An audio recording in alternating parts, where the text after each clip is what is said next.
In this video we will have a look at this function 1 over x. What is the domain of this function?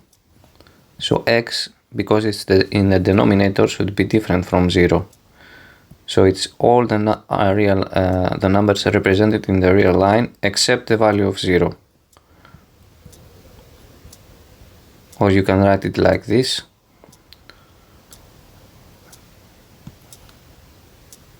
It's from minus infinity to 0, union 0 to infinity, but the value 0 is exempt here. Now let's calculate the derivative of the function. I write it as x to the minus 1 prime minus 1 x to the power of minus 2 and minus 1 over x squared. It's strictly negative. Let's take the limit as x grows to plus infinity of the function.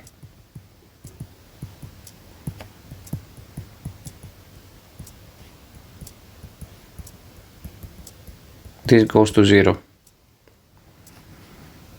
Now let's take the limit as x approaches to 0 from the positives of the function.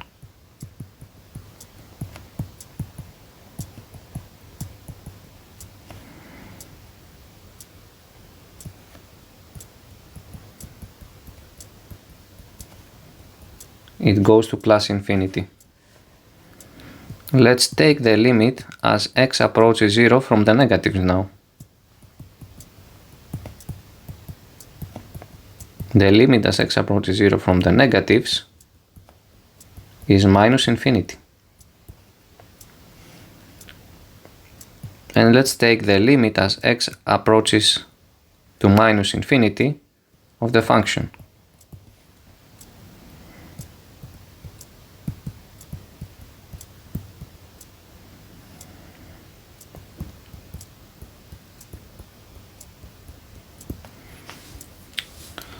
So using these limits and finding the derivative, can we plot the function? So we said that as x goes to, so it's a monotonically decreasing function, so as x approaches to infinity, this goes to 0. But it doesn't touch the x-axis. And as x approaches the positives from the zeros from the right side, this goes to infinity. So you should have something like that. And it doesn't touch the y-axis. Now, as x goes to minus infinity, the function goes to 0. And then as the x approaches 0 from the left, this goes to minus infinity.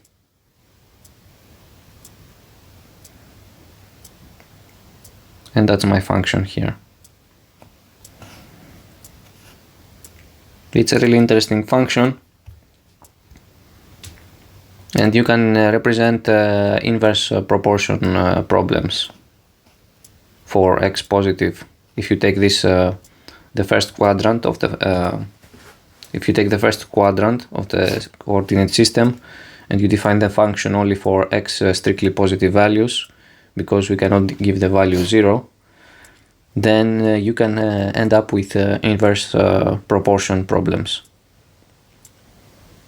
Because the variable, so y equals 1 over x, the two variables are reversely proportional. So as you increase x, you decrease y. And if you decrease x, you increase y.